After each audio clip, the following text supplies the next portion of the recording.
Well, folks, it's Tuesday night. It's a little after 10, but guess what? It's the C3 podcast. That's right, Carolina Cat Chronicles is bringing you the latest takes on the Carolina Panthers from the fans' perspective. I am subbing tonight. I'm coming off the bench to go and step in as host of the show while Tony is living it up on the vacation of his dreams in Paris. By the way, if you have not seen pictures from their trip, I believe he's got them on Facebook, and it looks like they're having an absolute amazing time. I have my man, the best in the West, Mr. Aaron Ford, here joining me tonight. It's been a couple of weeks since he's been on, and we have missed him. And Aaron, go ahead and say hello to everybody. Hey, Panther Nation, what's going on? I tell you, it's been 3 weeks since I've been on. I'm so excited to freaking be back. I'm in San Diego tonight. I was rushing from a business dinner. Somebody was trying to buy something from me, and I said, yo, save that stuff till tomorrow. I got to get over to the Cat Chronicles podcast. I got to catch up with my boy T Money. I got to catch up with the freaking Puerto Rican, and we got JP coming in here in just a little bit, the Pope, to balance us all. So it's Tuesday night, man. We're going to have a whole lot of fun. There's a lot of Panther stuff to talk about, believe it or not, and it's May 31st, and let's get it. Yeah, that's T right. Money. Let's T get Money. it. T What's Money going has on? joined us, and let me tell you, it's been a minute since I've talked with him myself, but we are glad to have him on. Do us all a favor, for those who don't know who you are, go ahead and educate them as to where they can find your stuff, and let them know how you do it. All right, it's your boy, Mr. T Money 1993, aka Straight Facts, man, because that's all I speak on this YouTube thing. YouTube is Mr. T Money 1993. The Twitter is T Muhammad 23. You can also find me on the Cat Chronicles page, man. That's I'm right. around. I've been He is hiding out a- in the off season though. First of all, I know I've already tweeted this to you, but congratulations on the nuptials. I'm glad that I heard you have been recently married, and that's a great thing. So congratulations there. And I know T Money is a regular caller onto the Mac Attack in the mornings on WFNZ there in Charlotte. So he's really deep in his Panther knowledge and familiarity. Tonight's show obviously is going to be very Flintstones and basic in its production. We do, however, have good content, and I think that's what most people tune in for anyway.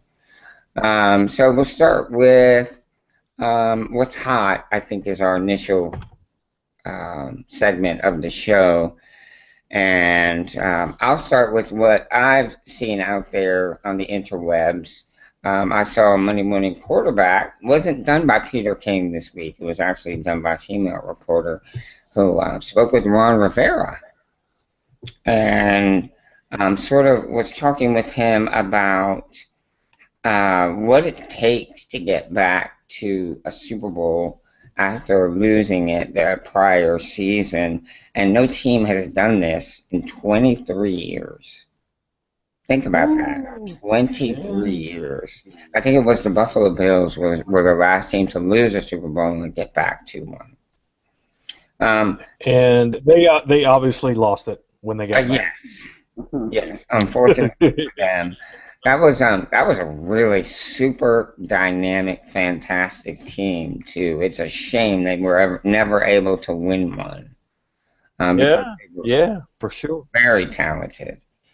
For sure. Reading the article made me ask, just how good is Ron Rivera? USA Today ranked Ron Rivera as the 8th best coach in the NFL.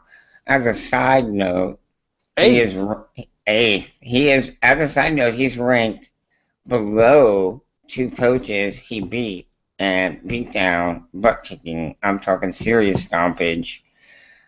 Pete Carroll and Bruce Arians are rated higher than him. Just saying. I think Sean Payton too was. Sean Payton was in the top 5. I think. Wow, that's typical for people's perspective of the So Panthers. let me get this straight. You can have one of the very best quarterbacks in the world in Drew Brees. You Hmm. can oversee Bountygate, get suspended for an entire year, proceed to have your team completely suck, and then get ranked above Ron Rivera. Yes. Okay. Just so long as we're straight. Right, exactly. That's how I felt about the thing, but it's typical. We know this. We're Panther fans. We're people who spent time in or go to Charlotte. We know that everyone underappreciates Charlotte and the Panthers organization, so why should it be any different with the coach, right? It's a shame. It really is because Ron Rivera um, has has done so much with so little often. I believe we have underappreciated as fans too. We've underappreciated just how good he is. His best coaching attribute, I think, is the ability he has to motivate his players despite whatever they have going on um, with the team. Well, Whether we're winning. I got to tell you, what I love about Ron Rivera is you watched him in his first couple of years, and it was frustrating, man, because he would mess up the time management at the end of games, Right, he would right. mess up timeouts. But you know what? Kudos to the big cat, Mr. Richardson, for hanging, not just doing the knee-jerk reaction, firing the guy. He gave him time, and now, man, the guy knows his stuff. His time management is impeccable. His player relations are impeccable. He's moved into the locker room. He's an integral part of what's going on there. He's grown just like the franchise has grown. So, Right, and you've touched on this before, Aaron. You yeah, touched on that very same thing, how Mr. Richardson gave him a chance yeah, despite some early struggles, realizing that, hey, it's not the coaching, it's our personnel. it's You personnel. know, Yeah. it's personnel, it's the salary cap situation. There were so General many other reasons that the team was struggling. It was not the coach. And there again, I go back to Rivera's ability to motivate his players. He's able to get the most out of the guys he has on the team. Yeah. Now, early on, the guys were not able to give that much because they weren't as talented. Once he got some talent and could Hmm. really showcase players' abilities, he was able to get that out of them. I think he I look at think at the last beginning, season. Go ahead. flawed. He was dealing with a flawed roster at the beginning too. I mean, you got to Yeah. remember, Herney could only draft in the first round. Right. Anybody after that, it was a crapshoot. I You weren't sure how long they'd be around or if they'd Hey, I, even make the team. hey guys, let me give a shout out to Twitter, right? Because this podcast really is all about fan interaction, the voice of Panther Nation, the voice of being a Panther fan. A couple folks out there, Christina, she says eighth eighth place for Ron Rivera is quote ridiculous. Hmm. And then Legacy Line says, in my opinion, Ron Rivera needs to be harder on our offensive coordinator. I okay.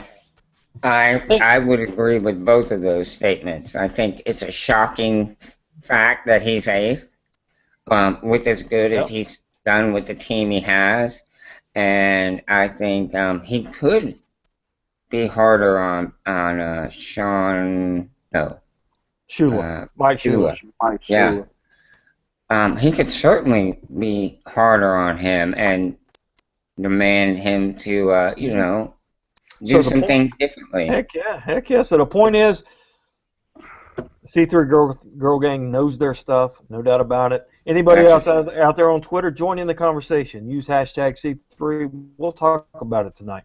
We are Flintstone version tonight. All the sound effects, all the good fun music in the background. Well, that kind of went wayside when the professor, decided to the go hang out with producer. the producer decided to go hang out with the wee wee crowd in Paris and drink That's all right. that wine and eat all that cheese. Hey, we're stuck here doing all his work for, and that's fine. I hope you're having fun, Professor. We'll get you back here in a few weeks, but Hey, we're in the still all about the meantime, fans. Use the hashtag C3. Yeah, we'll we're still gonna talk roll about it. with it. That's it. That's all we can We're do, gonna roll. right? That's We're it. gonna roll with it. So yeah, we look at him and the ability to get so much out of the players he had early in his career, as far as talent level goes, and then last year you see what he's able to do with good talent. I mean, we had an epic, legendary type season.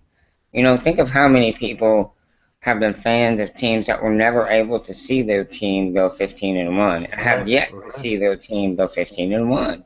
That's a really big deal. So he's Though been a wonderful. T Money over there was like one win away from an $8,000 payday from his Yeah, it little was. $200 he put up at the end of the year. So 15-1 don't mean Yes. quite as much as winning the big game, but maybe this year, right, T Money? Hey, Yeah. he won't get the same odds this year, unfortunately. No, that's right. But That's it's a right. good thing. It's a good thing. Um, Rivera has been a wonderful addition to the organization. I think this season will be his biggest test. We experienced success. We got a taste of the good life, so to speak. Now he has to make sure these guys understand that the season is a progression from the very first step to the last. It's from starting at 1 and going to 10. And after the success we had last season, guys naturally have a tendency to want to start at like 5 or 6. But Right. it's not like that. Every season is its own entity, and you have to start it from the beginning. And he's got to make sure the guys understand that.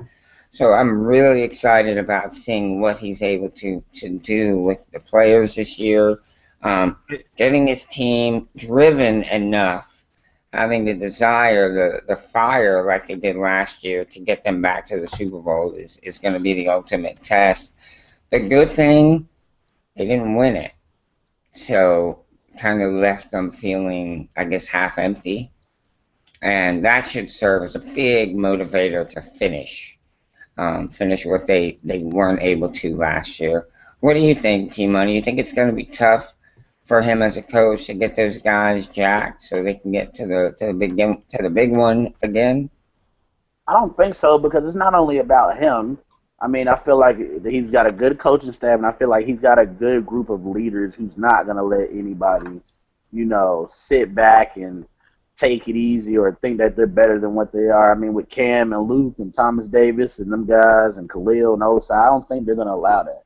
And you can even see it from Ron right now. I know I read earlier he threatened to start practice all the way over because Cam Newton's cadence was getting the defensive line to jump in practice today. So pretty much he went off on them and threatened to start the whole practice over if they didn't get it together. Nice. I like You it. know, it's funny you mentioned that. I read something about that too today, where Tony Ely was one of the guys guilty of succumbing to Cam's hard count, and that's that's sticking it to you guys when there's like 15 minutes left in practice, and you're like, you guys better get it together, or else we're starting all over. That'll piss some people off. So it's a good thing they were able to get shored up and finish strong. I'm glad to hear that they didn't have to start practice over. Well, hey, here's a quick side note question I want to throw out there. I want to hear T Money's opinion. How do you feel about our team now stacked up compared to the prospects from a year ago? And when I'm saying that, yes, we got Kelvin Benjamin coming back. So that offense looks a little bit better, or a whole lot better. On the defensive side, however, how do you feel? You got 3 rookies in the secondary coming back or coming in when we're losing an All-Pro in the secondary and we're losing our starting defensive end. So we're losing Jared Allen, we're losing Josh Norman. If we were going into the Super Bowl last year and we said, hey, we don't have Jared Allen, we don't have Josh Norman, but we got 3 rookies to come in the secondary, we would have been panicking at that point. How do you feel, T Money, going into this year in that situation? Honestly, I mean, no disrespect to him. I feel like losing Jared Allen is a plus, actually. Um, I feel like for the longest, I wanted Cody Ealy to start. Really, and I said it a couple times. I wanted Cody Ealy on one side, Charles Johnson on the other, and Jared Allen to be that third or fourth guy. Yeah. I felt like he would have been better to me with less snaps instead of you trying to start him. And I don't think the pass rush wasn't there. Honestly, as good as we were on defense, I think our defensive line is going to be better this year. 'Cause I don't think, Vernon Butler, big addition. yeah. Big man. And besides that, I mean, Charles being healthy this year. I mean, people will probably forget, but Charles only had one sack during the regular season all last year. Yeah. Even if he's not old Charles Johnson, I don't think he's going to be that bad. There's no way you can tell me he's that bad. And then I liked Coney when he was starting, but Coney's problem then is the same problem he's having now, jumping off sides, and that earned him his ticket on the bench last year when he was playing well. Other than that, the secondary, man, I feel like we'll be all right. First of all, I think Trey Boston starting as an other safety over Roman Harper will help the corners because now you're not having to depend on, hey, if a receiver gets back to Roman, they're going to leave him. Yeah. And that's what it was 9 times out of 10. So I think 2 safeties with range will help the young guys. And I believe if you look at our schedule, I believe our schedule helps the young guys. Because I think in our first 4 we play Mark Sanchez, Wayne Gafford, Teddy Bridgewater, and Matt Ryan. Ooh. So I feel like that's gonna help them. Good insight. Yeah. It's gonna help them get used to being on the field playing quarterbacks that, in my opinion, is not. They're not elite. Yeah. Hey, They're not Panther elite Nation. quarterbacks. Panther Nation. We have been joined by the Pope, JP. What is up, my man? Hey, JP. Great to have you on the show. I don't know if you've ever met Muhammad, Mr. T Money, 1993. Yeah, we've talked back and forth before. Okay. We've gotten to several arguments with some Saints fans and some Falcons fans. Nice. Yeah, that's the T Money I know, all right. We were just talking about Monday morning quarterback article that I saw this past week. I talked with Ron Rivera about him and his coaching and getting the team back to the Super Bowl after losing the big one, how it's been 23 years since that's happened. In the article, excuse me, I'm fighting pneumonia again. So if I'm coughing and sound congested, I apologize. You're plain injured. Yeah, that's right. I also wanted, in the article they said USA Today ranked NFL coaches and Ron Rivera came in 8th. Yeah. Did you see that? I was listening. I was Okay. actually listening while I wasn't able to join in. Something went wrong. There's very few coaches I put ahead of Ron Rivera. Right. And it's not even the idea of being a homer. It's, he's led 3 successful in a row campaigns to an NFC South championship. Never been done before. They've Never been done before. gotten further within the playoffs. We can't say we improved, 2 years ago with our losing record, but still making the playoffs. But still improving how far you go in the playoffs is big. Really, the only one that I could for sure put in front of him is Bill Belichick. Agreed. For whatever they do, whatever they're accused of, he is still a great coach. But you're talking about a guy who's been coaching for 40 years. He's been coaching since Rivera's been playing. Right. So Is it true he's Darth Vader's identical twin? Is that true? I couldn't get that. I said, is it true that is he Darth Vader's identical twin? Probably. Bill Belichick, yeah. He never smiles or anything. But what I think is the best part about Rivera, and I actually think I put an article out about it, that he can allow the egos on the team and the what the players really want to do flow without it getting too uncontrollable. We saw Cam Newton be what Cam Newton wanted to be. We saw Josh Norman jaw off at so many people, which a lot of coaches would stop that. But he understands that that's what makes these players so good. You got to be who Is they their are. ability. Yeah. But he also understands you have to let that stay on the field. Cam Newton and Josh Norman fighting, as much as everybody's like, oh my God, what happened, blah, blah, blah, it stayed on the field. They were fine once they went back to the locker room. Mm-hmm. They played against each other, and if you're trying to beat Cam Newton, you're his enemy, and if you're trying to beat Josh Norman, you're his enemy. They treated each other as such, and they're fierce competitors. Things like that happen, and he was able to control a pretty critical situation that two star players on your team and quote-unquote leaders on your team would get into a fist fight. But he was able to control that and actually have them rally around something like that. And I think that's what makes him a great coach, more than anything. Great point. Great point. Play call. But I also agree that he needs to be harder on Shula. Yeah. Because Shula, and I think that Shula should give Cam more of the audibles. That's just my personal opinion. I think Cam should call probably 90% of plays at the line. You think Cam should be able to call whatever play he sees that would work well against the defense? I think that's what, if you watch them a lot of times, as far as I realize and notice, they really give Cam 3 plays and Cam chooses the best one. Yeah. Okay. Shula's offense is one of the best offenses in the game. It's predicated and based around his father's, which we all know his father was a great coach. When it comes to diversity and everything, that's great.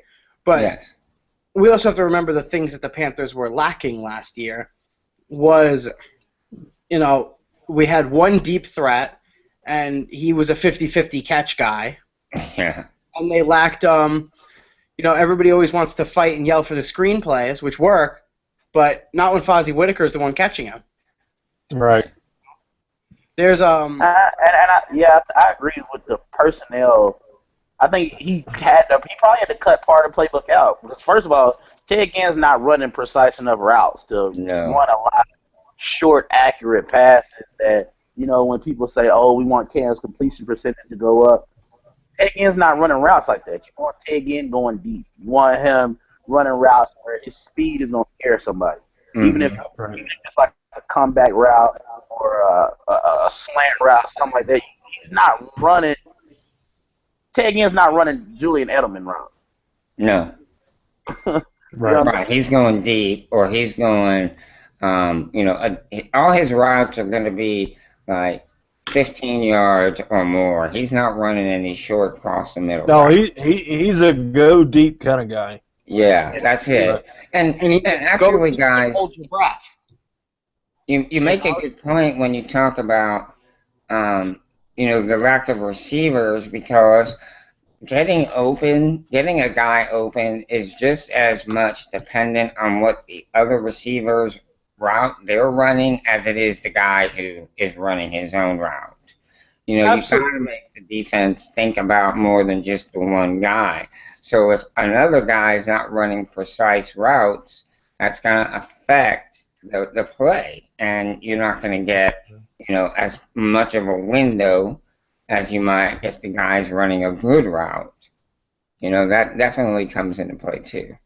Yeah. Well, I'm looking forward to this coming season because the reports out. Black and Blue Review reported today, and T-Money, I think you turned me on to this. That Devin Funchess looked like the best wide receiver on the field here the last couple of days. Which he knows I'm a big Funchess fan, man. I think him and Kelvin on that outside, which I think that's what they should do. I've seen articles saying maybe they're going to move him to something sort of like a tight end. I'm like, that's just what I was getting ready to go to next. I was getting ready to say that I saw an article that said moving Funchess to tight end in the near future, ? He does have some experience at the position, having played it on the college level. So it's not like he's never been lined up as a tight end. He would certainly need to bulk up, first of all. But honestly, we have like 37 tight ends in camp right now. And we already tried that. We already tried that experiment. We already tried to make. Remember, we did it with Mucus. Lucas, that's right. You're right. You're right. You're right. And Actually, now, I think we're still doing that, aren't we? Aren't we still in the process? they just signed him back, but he's done bulked up. I think they said he's like 250 now. Right. He put on like 20 pounds of muscle or something like that. So think about it, man. You got Kelvin Benjamin on one side, Funchess picking up his game, being even better this year on the other side, and then you got Ginn or Bird or Garrett on the inside. Now, Cam Newton's going to have a whole full chest of toys to play with this year, and we were the #1 offense last year. Think about that, guys. Well, you know, we're going to be even better. We're going to be even better than we were on offense. My question is, how fast does that secondary come together? That secondary comes together, and if Ely continues his play from the Super Bowl, lights out, brother. And another big thing, a lot of people aren't thinking about. A lot of people aren't count on Johnson getting healthy 2 years in a row. Say that again. Can we count on Jonathan Stewart to be healthy 2 years in a row?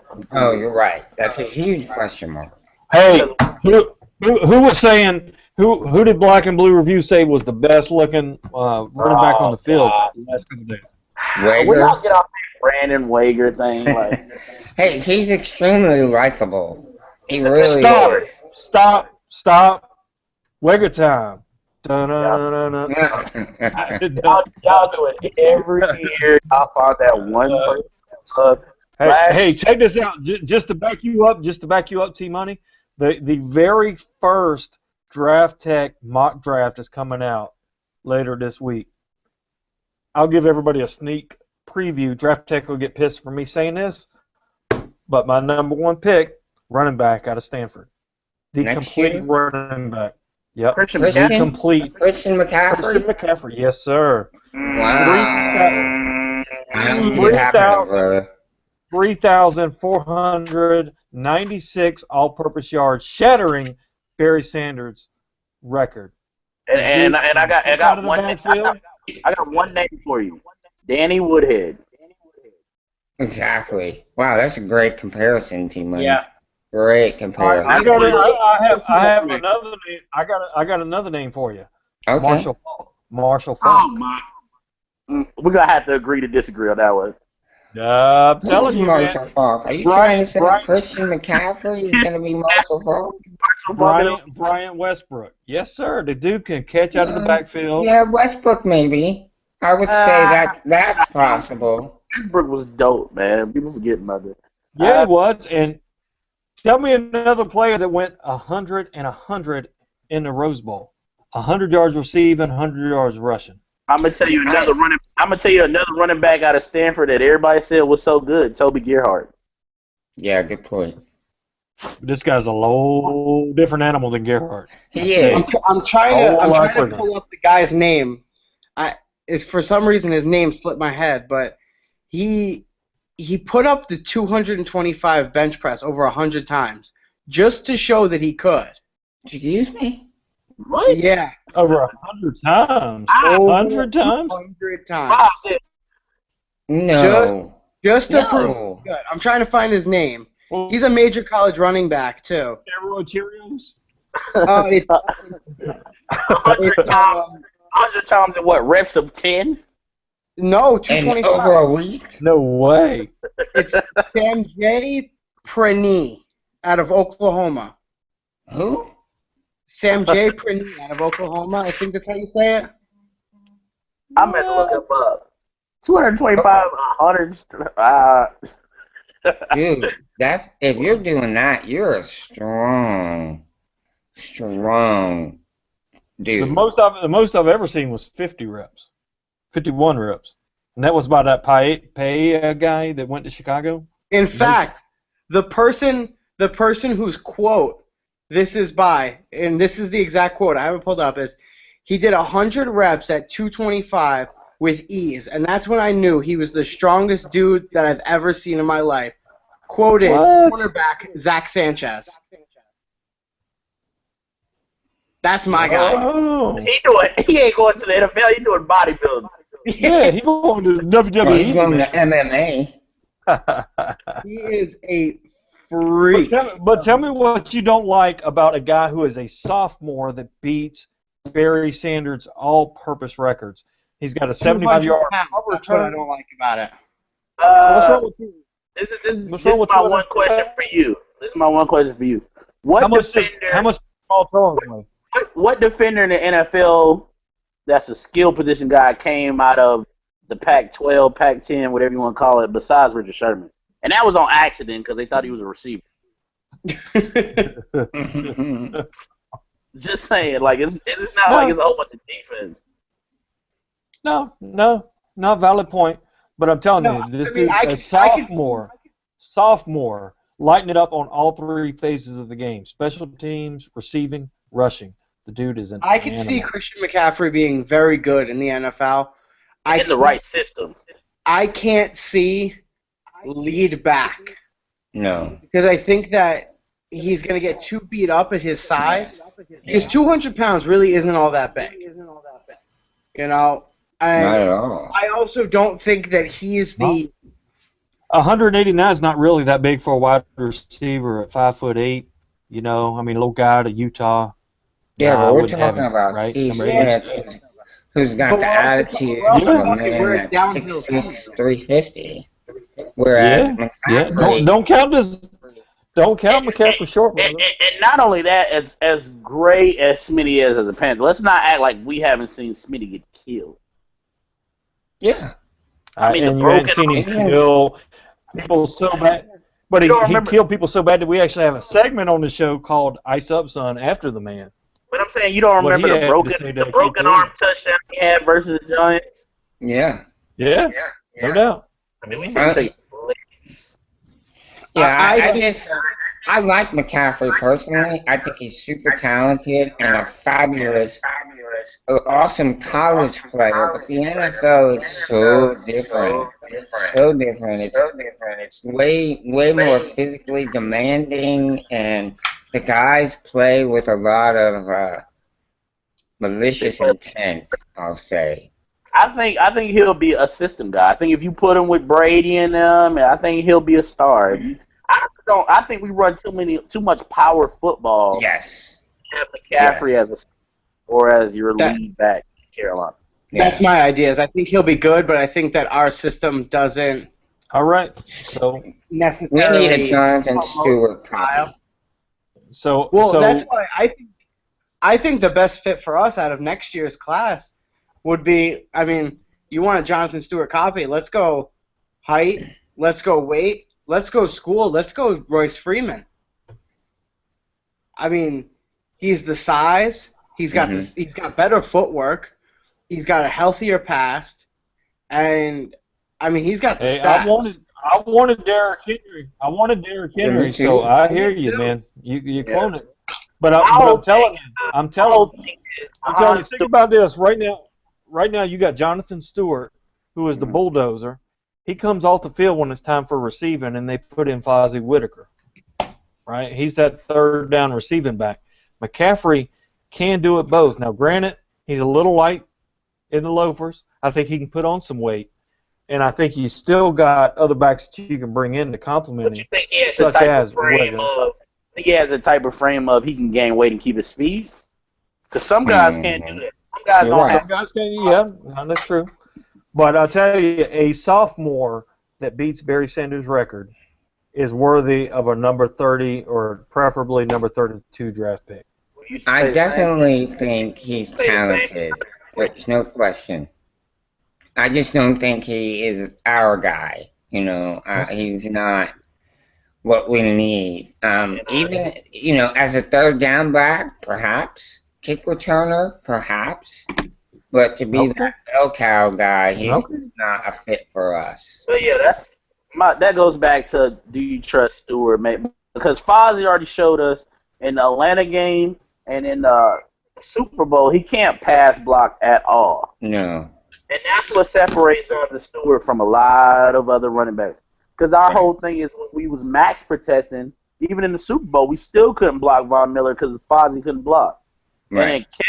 Right. No disrespect to Cap, but to me, he's the Brandon Weeden of running back. Because you drafted a running back, a 25-year-old rookie. How many years does he really have left? Right. One, I do like that one. I will give you that. That's a very funny analogy. Cap's a compliment. He's never going to be, The guy. superstar amazing. And I don't see it in him. I don't think that the coaches really see it in him. There was a clear mistrust in him, Mm-hmm. in the idea that he wasn't even active for the Super Bowl. Right. He didn't, and you're not saying, you're not sitting here saying, oh wow, he was bumped for a great guy. He was bumped for Fozzie Whitaker, who really isn't that good. And I would be shocked if Fozzie Whitaker made the team this year. Really? I'm working on an article now about some of the running backs and where I think people fit. Really, the only running back that I'm all excited for is Devin Johnson. Let me He's really take the a one moment here and JP say thank you because you are a football processing writing machine. You really you. are. I like Yeah. football. I love football. Okay? But you take it to a whole nother level, brother. I mean, you really do, and it's impressive, man. It I really was is talking to his impressive. girl. I was talking to his girlfriend the other day, and she said the only thing that she doesn't love about the Pope is the fact that she can wake up in the middle of the night and the dude's over there in the corner playing tape, rewinding, watching how that guard for that third level college is actually getting out to the second level, and he's writing down his nose. So yeah, so That man. that's all is right, a- man. That's why we love you, Pope. That's exactly And, right. We really do but yeah. appreciate what you do. Thank you. For Yeah, sure. I'm excited about Devin Johnson. I think he might take the Weger route this year, where he's going to be inactive a lot. But I think we found the heir apparent to Mike Tolbert, and I finally figured out why Ward wasn't a fit for us. He's an off-the-ball type player, whereas a guy like Devin Johnson, 1,700 yards is, 1,700 yards and 18 touchdowns in a year isn't, anything to joke around about.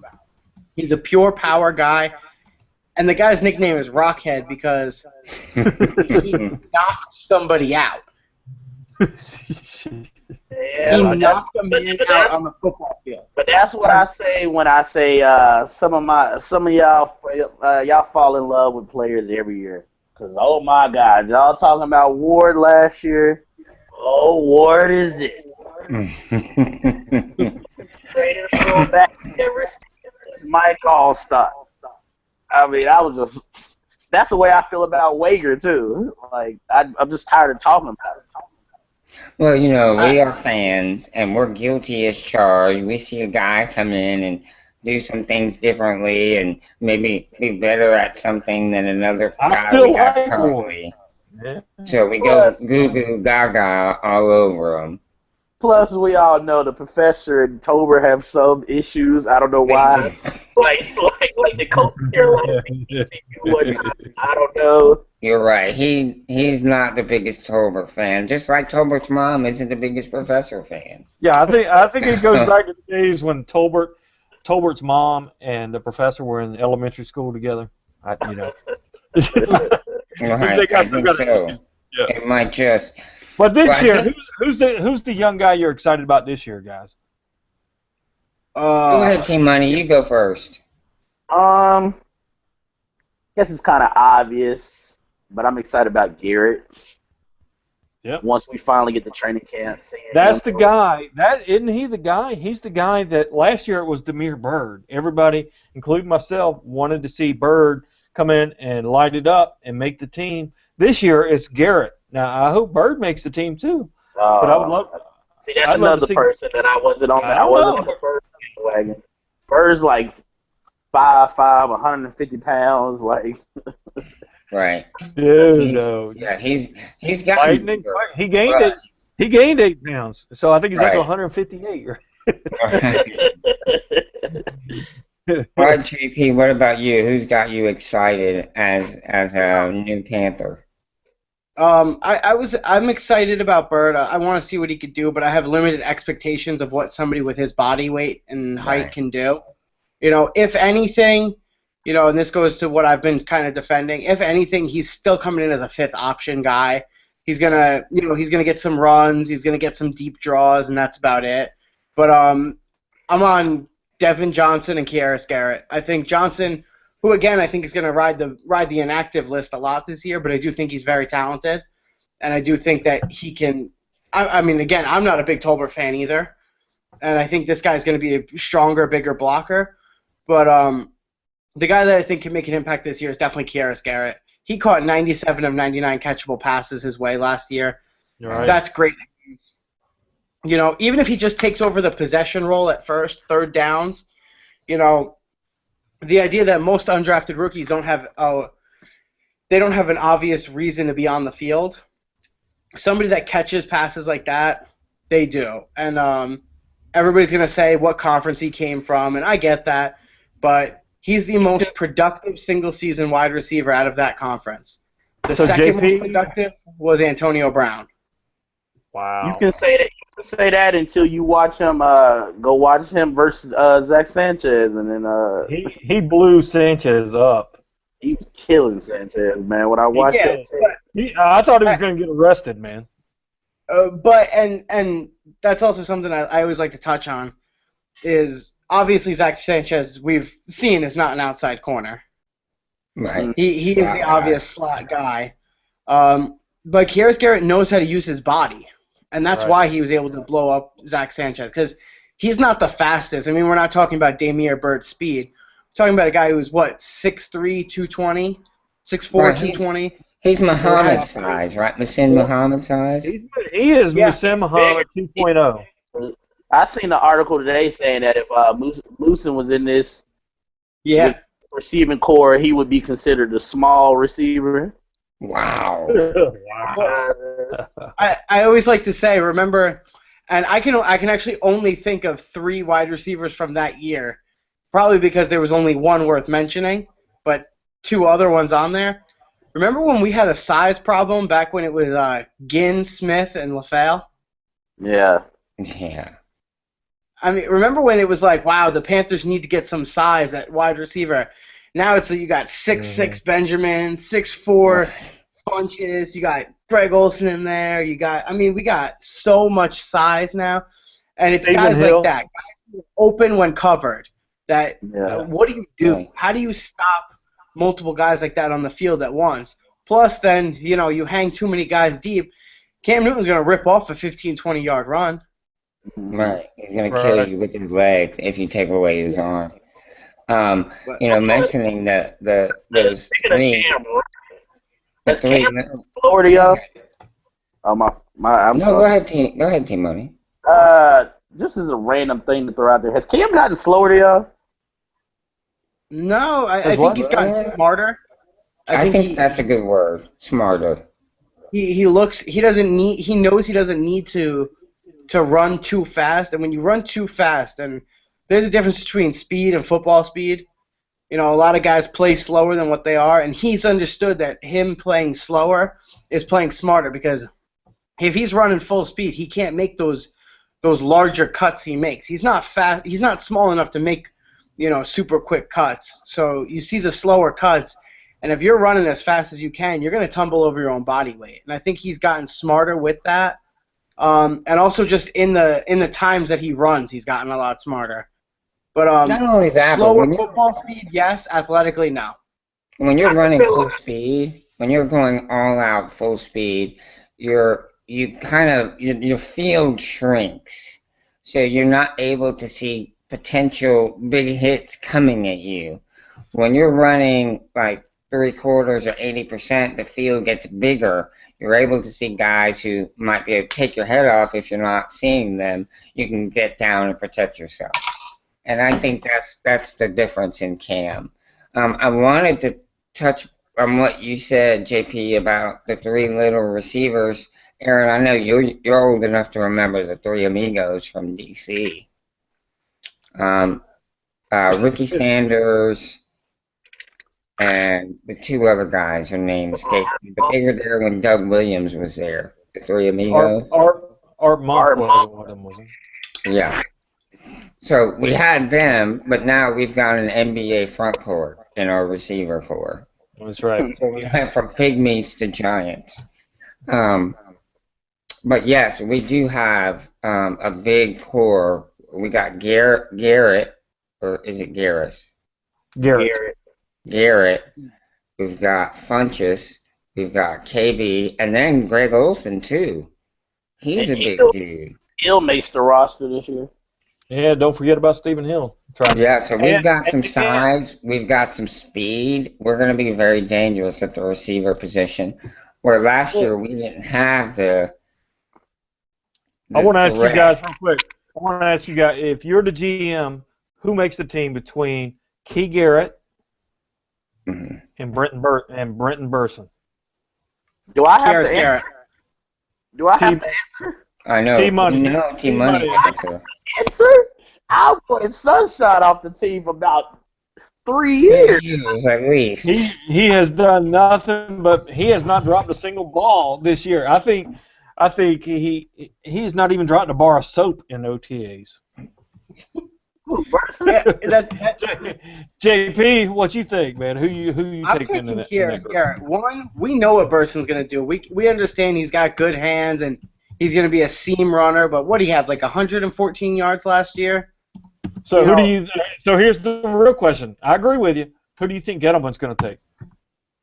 I think Gettleman is. I understand the honor that Brenton Burson has and how everybody's going to like his work ethic. But at the end of the day, if you're putting together a 53-man roster to win, Quieres Garrett is going to be the selection.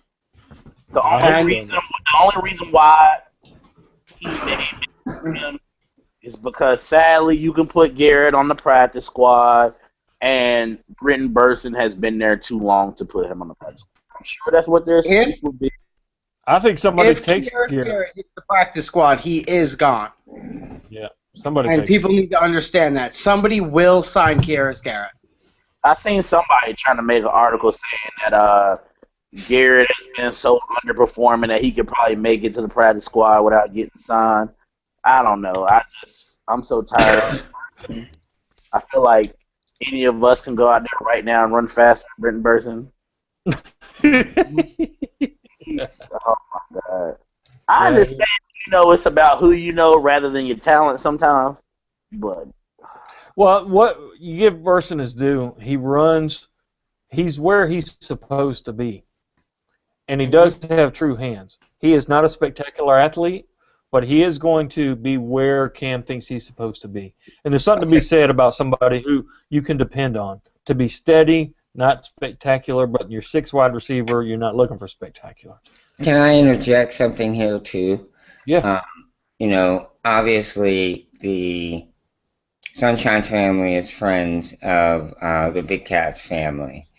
And if you're on an NFL roster for 4 seasons or more, you qualify for their pension plan. Mm-hmm. And so if Sunshine is able to stay on the team for 4 seasons, he would thus qualify for the pension plan. And maybe, Jerry's doing him a favor in that regard, too. How long has he been here? He's been here 3 or 4 years. 27 years, it seems like. He does. In 27 years, he's been the same speed. Yeah. In two active seasons, 1 on the practice squad, so 3 years. 2 active seasons. I wanted Bird over him last year. Me personally. Yeah. And I don't think it comes down to Quieres Garrett versus Brenton Burson. I think Quieres Garrett's more. I'm obviously not saying he's a lock, but I think he's more locked in than a Bird or a Burson. So I think the last spot comes down to either them or Hill. Yes, I think it is a 3-man race. It's a 3-man race between Hill, Burson, and Bird, which they said Hill has been looking good in his hands. Right. Better than last. He was doing some punt return work. Exactly. So, returning can sometimes get you a bit more of a roster spot than. Because your versatility. The more versatile you are, the better. Because we see Burson look like the Bad News Bears trying to punt return. So. I was just about to say that. But All right, here we go. I want to touch on a couple of things before we go to those ice up picks. We got about 7 minutes left or so. Kenwan Short and the Panthers have paused negotiations. Now, I don't think there was any animosity amongst Right. in this, pause. I think they just wanted to kind of step back and let Short kind of focus on these OTAs and the training and getting in there, getting reps, working with the younger guys. So that's my thought on that. What do you guys think about Yeah, the pause? We're gonna get this deal done, aren't we? yeah, I'm not worried about that, especially because he does have until even next year to get it done. So I'm Right. not that worried about it. I think Kawan Short definitely realized he wants to be here. He's coming to his own. Prove he can have 2 great years of being an All-Pro. yeah, I don't think Kawan wants to go anywhere. Why would you leave a team that's obviously willing to pay you because of what's valued at the pass rushing D tackle position? Kawan's gonna stay. He knows where his bread is buttered. He's a leader on this team. They love him. Why would you not want to play with the added protection that guys like Kuechly and Davis and Thompson provide? It's and obviously Starr being there, and now the excitement of Vernon Butler, who I forget who reported it, but they said that he may be the most explosive D lineman on this team, Mm-hmm. which is great to hear. And Kawan Short said he was more explosive than he was as a rookie. And Now- I would like to say I still have my regrets for changing my pick 3 days before the draft because I originally had Butler and then I went back to Henry. You did. You did. Yeah, I said Butler. You got jealous. You got jealous because I was taking Henry to the prom. Exactly, and I got jealous and I backed out. But You did. Let me was big say on this, Butler. guys. There's pausing and delaying. The longer we delay the short contract, is there potential for him to have another fantastic season and the price to go up? Well, I don't here's think my so. here's He's here's getting my paid top 5 defensive tackles anyway. In my opinion, I think he's going to get. here's my problem. If you were to take exactly if somebody had written down exactly what you guys said, but changed it to phrase around a cornerback, why would somebody want to leave the great defense that's in front of them, the front seven that you have? He wants to be here. He's a leader on the team. He's better because of the system that he's in, et cetera, et cetera. That's what we were saying. Guys, that's what we were saying a month ago about one Josh Norman. We did not see that coming. And I think Short will stay. And, it's easy now to look back and say, well, the priority's not in his back seven, so we weren't going to pay him anyway. But we all thought Josh Norman was staying. We really did. We thought it was going to get done, and it didn't. Norman, though, he played himself, though. He had a bad agent. That's my point. That's my point. I agree we with don't that. know Short's agent. We don't know Short's agent. What if Short's agent says, you know what, 11 sacks as a defensive tackle, the guy needs to be paid like Ndamukong Suh. We need $20 million a year. What if his agent comes out and says that? Gettleman already has off the bat of Shorts only did it one year. He went from what, 2.5 sacks to 5 to 11. Yeah. So, but if his agent is demanding Suh money, he will say, you know what, I got Vernon Butler. I'm not too worried about it. I don't think nobody's getting Suh money. Suh not even getting Suh money. They renegotiated. You know what I'm saying? Yeah. So Rightly even they so. really don't. I don't think The agent is the wild card. The agent is the wild card here. I don't think Kawan Sure. Short plays this season without a new contract. I hope you're right. I don't think he does either. I think that when they said that the contract talks are on hold, I don't think that was we'll revisit this next year type hold. Luke Gettleman Kuechly- wants to Luke Sure. Kuechly still got done in September. Yeah. exactly. We And got time. Dave Gettleman had mentioned a 4-letter word that every team has or every team wants that he would like to add Kawan Short to, and that's the core. Mhm. Right.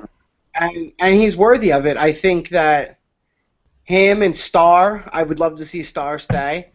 I think Starr is at a higher chance of leaving, though. I think so too. I don't think that his foot is as healthy as he plays off, and I think he's lost a step because of it. I agree 100%. I've been saying if any one of them leaves, because you could always say, hey, Vernon can do what Starr does, and he pass rushes, in my opinion.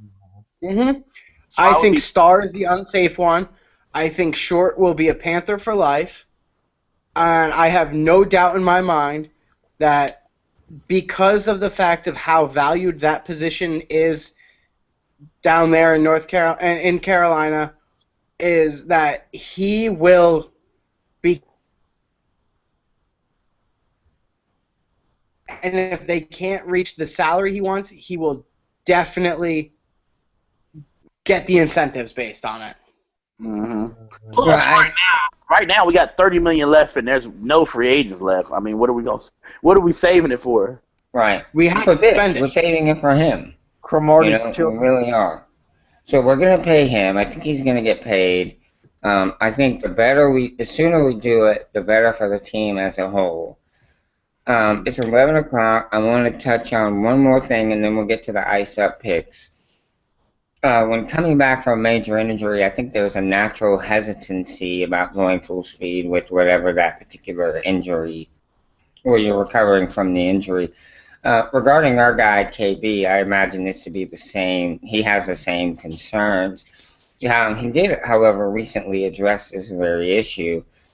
He's not yet a full participant in practices, but he is able to do some other drills and participate in some individual drills.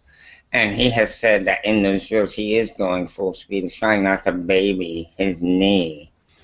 But I think with time, and there's going to be some time before he really is able to fully 100% trust the knee. But when he does get to that point, I think the NFL is going to be in for a more focused and a more hungry. He's hungrier, KB, since he missed so much. He missed all last year in that fantastic Super Bowl run we had. So when he comes back, I think he's going to go off. What about you? You guys think the same thing, that there's a little bit of a getting comfortable stage with your recovered injury before you can get back out there and go all out? I think that he's limited by his conditioning, but I think he's actually very comfortable in his knee. He wouldn't be making those cuts if not. There's times where he's hopping on one knee. I think he's very comfortable in it, and I don't think the ACL is the injury that it used to be. Including I have a buddy who I was hanging out with the other day. He tore his ACL 6 months ago, and he's fine. He's back to work and everything. And I trained with a kid who's torn his ACL twice. It's not the same injury it was. You actually come back stronger, since now instead of retying the ACL like a rubber band, they actually just replace it. So you don't have that break in it anymore. They take a donor one. So I think that the trust is more in his conditioning and trying to limit that, because he needs to get the overall leg strength up. But the ACL will be fine. We've seen Gurley do it. We've seen Gronk do it. And we've seen AP do it. There's no reason to think that Kelvin Benjamin won't be all of the player he was, if not more, with the growth and development and the maturity that brought to him. And not only that, but Cam Newton's a better quarterback now than KB's rookie year, right? No doubt. He learned how to spread the ball around. That's right. He's able to make better decisions. He's more confident in the guys around him, and he's got full confidence in KB. So I'm excited about next year. There's been a lot of questions as to whether or not this offense can put up this similar numbers to what it did last year. And I don't expect us to go 15-1 again, but I'm expecting a very successful season. I think that fear with the ACL injury comes from guys that got tackled and their knee bent the wrong way. I don't think that Kelvin has a fear of taking a forward step, which is how it happened. The non-contact ones are normally a lot less severe because he just tore his ACL. He didn't mess up his MCL, his LCL, his meniscus. Right. There was no bone fragments. It was a clean-cut injury. He's not going to be afraid to take a hit because he remembers taking a hit and getting hurt. It's going to be, is this guy afraid to take a deep cut? No, because we've clearly already seen him take a deep cut. Kelvin's got the right mindset, and he came back, and he's going to come back stronger than ever. Yeah, I'm hoping for that. I know all of Panther Nation is.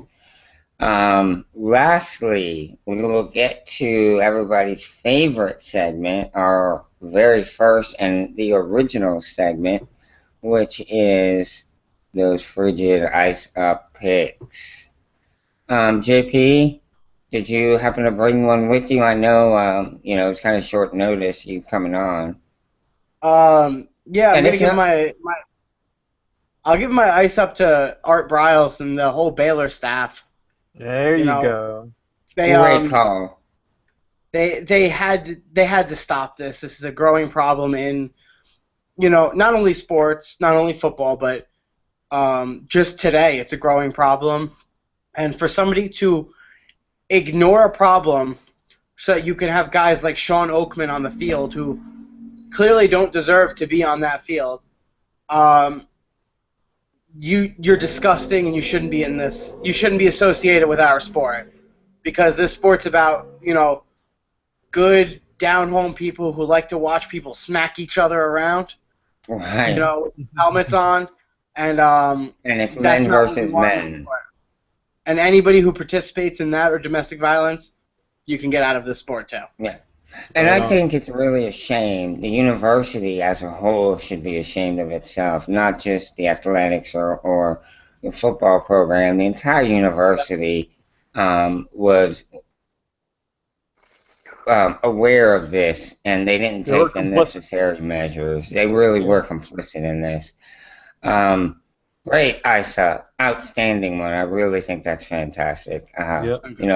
The guys he had on the team had already had other incidences at other universities, and despite that, he brought them on. And hey, I'm all for second chances. Lord knows I've had more than plenty of them. But how about bringing them in, letting them sit a year, maybe even two, seeing how they act before putting them on the team, letting them on the field, because they do represent your university, they do represent your program, and when something like this happens, it really does cast a dark shadow and put a black eye on a storied program like Baylor. What about you, T-Money? You have an ice up pick, brother? I guess I'm going to have to give it to the Oklahoma City Thunder. Nice. Oh, the choke job. Choke job. 3-1 lead, and you blow the Western Conference Finals. Now you're in a situation where you may be losing Durant because he's not happy. You can tell them at the end of that Game 7, they're arguing with each other and bickering. And Come on to Charlotte. Come on to Charlotte, KD. He's going to the Knicks. I hope not. I don't understand that, like him and Melo. But anyway, Billy Donovan, man, first-year coach. He pretty much said it without saying it, that them two playing hero ball is what lost them that series. He said it a couple times, pretty much talking about if we would have been doing what we've been doing these past couple games and staying in our habits of moving the ball around, we would have been fine. Yeah, he's pretty much saying Kevin Durant and Russell Westbrook, y'all ball hog this series away. That's my pick, the Oklahoma City Thunder. Nice pick. Yeah, I think so too. Good call there. Aaron Ford, what about you? Would you like to go, or do you want to close it out with yours? I'll go ahead and go, and we'll leave it to the freaking Puerto Rican to close up shop. How about that? Okay. All right. But now this was a tough week for me because most weeks ice up some picks take care of themselves. There's usually somebody out there that's just kind of that obvious choice, or plan B, plan C. There's plenty of options. This week, not so much. So I put it out there to the C3 world, the C3 family, the C3 girl gang, and I said, hey, help me out. Give me some ideas for my Ice Up Sun pick tonight. And you know what? I got a lot of responses. And I got anywhere from the Pakistani government Wow. for encouraging their men to slap women around. Wow. Yeah, quite worthy of an Ice Up Sun pick. I also got recommended a cat for throwing up hairballs in Legacy Lynn's shoes. Ew. That was an Ice Up candidate that was suggested to me. That's not a pleasant surprise. That's not real pleasant. But even though that cat is well deserving because the cat went from just the middle of the floor, found her shoe, and decided to throw up a hairball in her shoe, that cat is well deserving. But I'm going to give the cat a break. The Ice Up Sun pick for me this week is a little bit more football focused, and that is one New York Jet quarterback to be Ryan Fitzpatrick, the man who is sitting there offered a contract of $24 million. Thaddeus, what could you do with $24 million out there in your beautiful hometown, right? I think it was $12 million signing, $12 million in the first year, Right. 15 guaranteed. I'm sorry, Right. Ryan Fitzpatrick, you're a pretty good quarterback, but you ain't going to get better than that, my man. And there's No, rumors sir. out there that he says he's going to go play somewhere else, learn a different system, go somewhere else to play for less to make the point. Sometimes pride Yep. is the first sign of a fall. Right. Ego. Pride and ego in your life can lead to so many heartaches. That's right. Like you haven't sucked most of your career besides 1 year.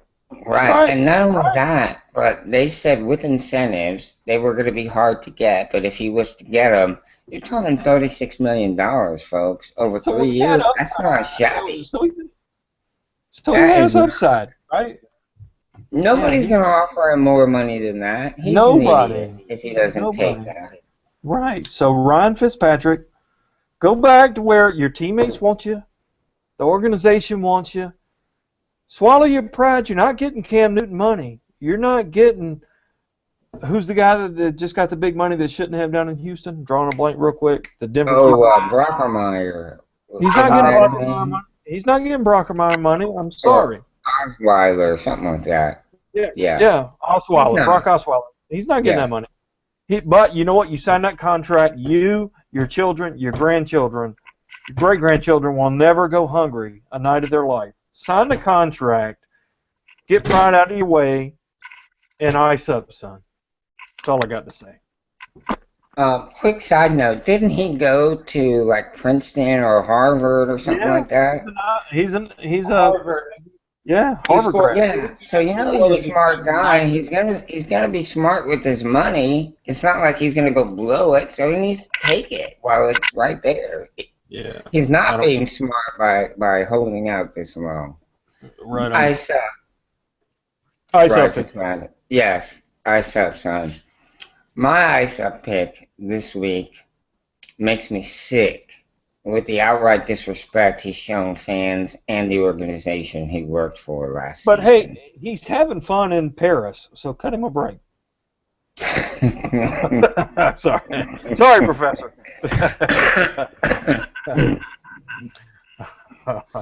NOLA.com says he responded to criticism from a Saints fan on Instagram by calling the Saints defense weak and saying he took his millions and ran with it. Oh, Brandon. Now, had he been an All-Pro and played extremely well, I could see him taking umbrage with the comment from the Saints fan. And he would have every right to say what he did. That was not the case, however. Browner absolutely sucked last season. I mean, he was awful. In fact, he should have given all that money back to the Saints for his poor play.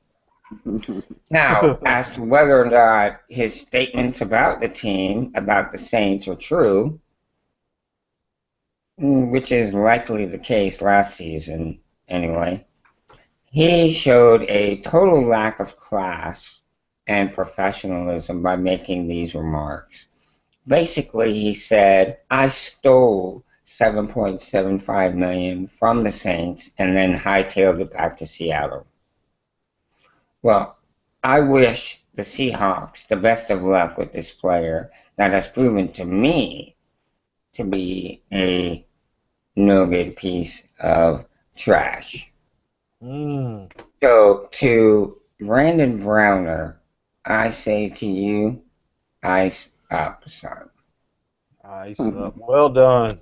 That's Yeah, I don't think know, that's really, that's just, you're classless in my opinion if you do something like that. Basically say, hey, I took this money knowing I was going to give my all. At no point did I try my hardest. I think his main thing why he went there, he wanted to play with Keenan Lewis. I think him and Keenan Lewis was real close. And, Keenan, he only played, maybe 5 games last year? Yeah, before he got hurt. Yeah.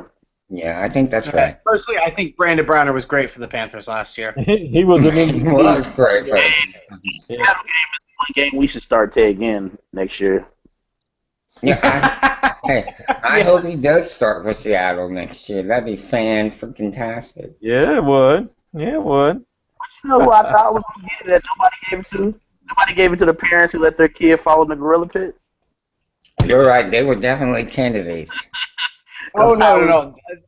I assumed that was going to be the easy one, but we could give a collective ice up to the person who didn't watch their kid as he crawled for probably an hour and a half away.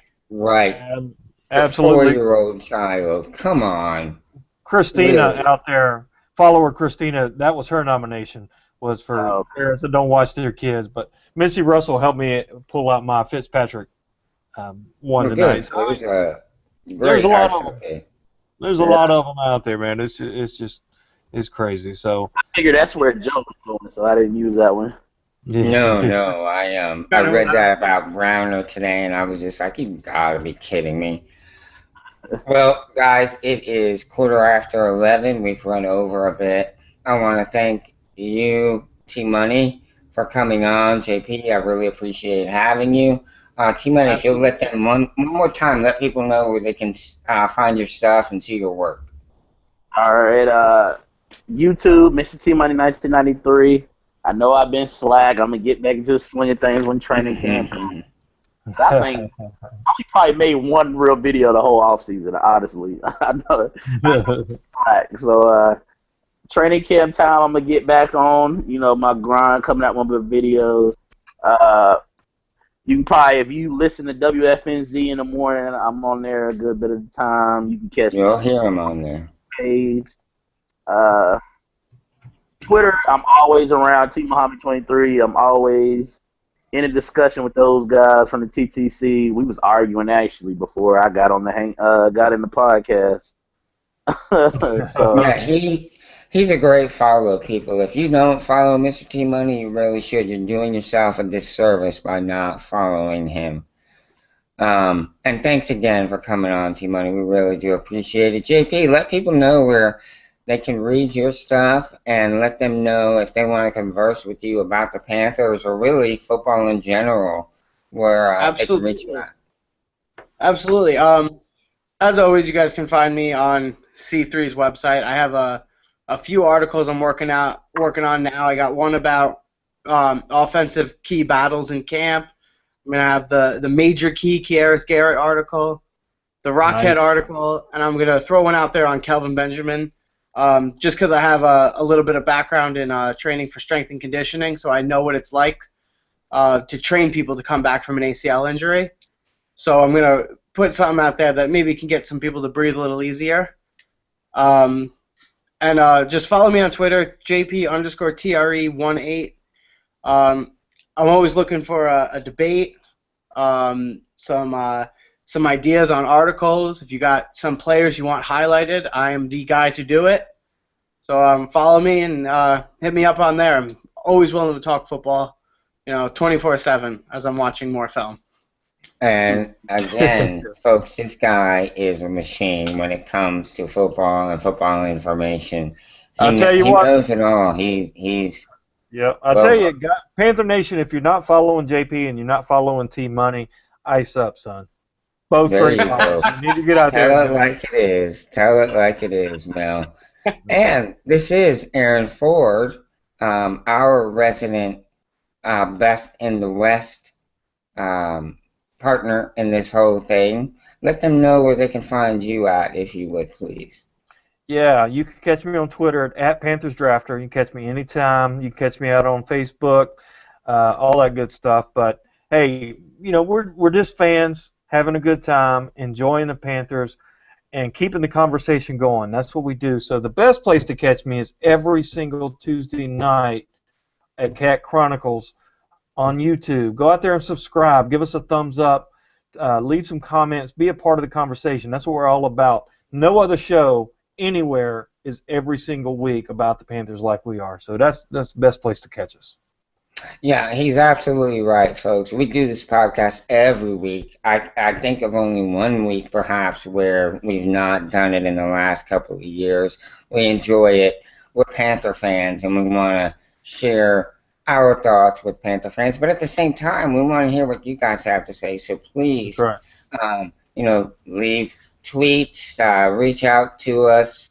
Our website is carolinacatchronicles.com. Check it out. We have all types of interesting stuff for you. I am the freaking Puerto Rican, and this has been the C3 podcast, subbing for our normal host, the Professor Anthony Dunn, who is having a wonderful time in Paris, I'm sure. Hey, let me give a real quick props to you, my man. Playing through pneumonia, leading the way. Yeah. You are the man. Props to you. Great job. I appreciate it, and we will be here next week. It'll be Aaron and I again. We'll probably have another guest, maybe two, again next week. So be sure to tune in, and we thank you for your support, and we look forward to having a fantastic season this year with the Carolina Panthers. Everyone take care. God bless. All right. Good night.